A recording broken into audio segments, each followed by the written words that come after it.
Plus de 2 mois de conflit et une situation toujours confuse en Ukraine, notamment dans l'est du pays où les opérations militaires russes se concentrent depuis plusieurs semaines. À l'image du Donbass et Kharkiv, la deuxième plus grande ville du pays où Kiev affirme repousser l'avancée russe. Dans le sud-est, les bombardements d'artillerie et l'encerclement de l'usine d'Azovstal à Mariupol se poursuivent.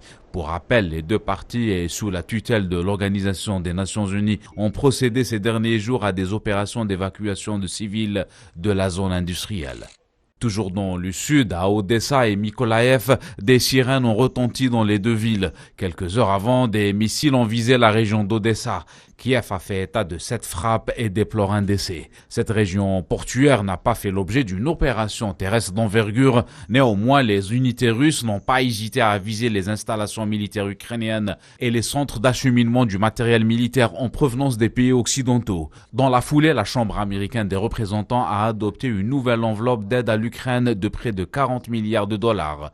Depuis le début du conflit, Washington et certains pays occidentaux ont procédé à plusieurs formes d'aide militaire et financière.